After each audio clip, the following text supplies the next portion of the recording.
தயவுசெய்து வந்து job training பண்ணுறீங்கன்னா போய் உட்காந்துடாதீங்க, ப்ராஃபிட் பண்ணவே முடியாது. அப்புறம் நான் வந்து பார்த்தீங்கன்னா லாஸ்ட்டு 2 இயராக தான் ப்ராஃபிட்டபிள் இருக்கேன். ஸோ நானும் ஒர்க் பண்ணிட்டு தான் இருந்தேன். லாஸ்ட்டாக வந்து பெங்களூரில் ஒர்க் பண்ணிட்டு ஒர்க் ஃப்ரம் ஹோம் தான் பண்ணிட்டு இருந்தேன். ப்ராஃபிட்டபிள் இது வந்த பிறகு உடனே ரிசைன் பண்ணலை, ஒரு பேக்கப் எடுத்து பண்ணி வச்சுக்கிட்டேன். ஓகேவா? ஏன்னா ஜீரோலேருந்து வந்தவங்க வந்து நான் ஜாப் பண்ணிக்கிட்டே தான் ட்ரைனிங் பண்ண முடியும். பேக்கப் எதுவுமே இல்லாதப்போ எதுவும் பண்ண முடியாது. ஏன்னா மந்த்லி வந்து எக்ஸ்பென்சிவ் இருக்கும்ல. ஸோ ஒர்க் பண்ணால் தான் நமக்கு வந்து இன்கம் கிடைக்கும், அப்போ தான் வந்து ஃபேமிலியை ரன் பண்ண முடியும். ஸோ அந்த மாதிரி சுச்சுவேஷனில் நம்ம வந்து ஃபுல் டைம் ட்ரைனிங் எடுத்து பண்ணுறதுங்கிறது பாசிபிளே கிடையாது. பண்ணலாம், லாஸ் பண்ணலாம், ப்ராஃபிட் பண்ண முடியாது. ஏன்னா நமக்கு கமிட்மெண்ட் நிறைய ஆகிடும். ஸோ அந்த ப்ரெஷர் அவங்களால தாங்க முடியாது, யாருனாலையும் தாங்க முடியாது.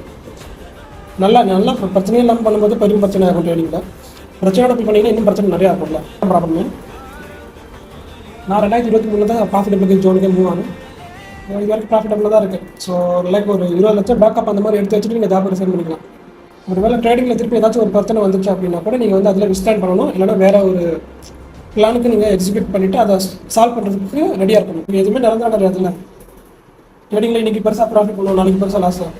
ஒரு மாதம் 2 மாதம் பண்ணதா ஒரே நாள் முடிஞ்சு போகும். ஸோ அப்போலாம் நம்ம எதுவும் செய்ய முடியாது, பொறுமையாக தான் இருக்காங்க. ஸோ அப்போ பிளான் தான் இருக்கணும். தயவுசெய்து வந்து ஜாப் ட்ரேடிங் பண்ணுறீங்கன்னா போய் உட்காந்துடாதீங்க, ப்ராஃபிட் பண்ணவே முடியாது.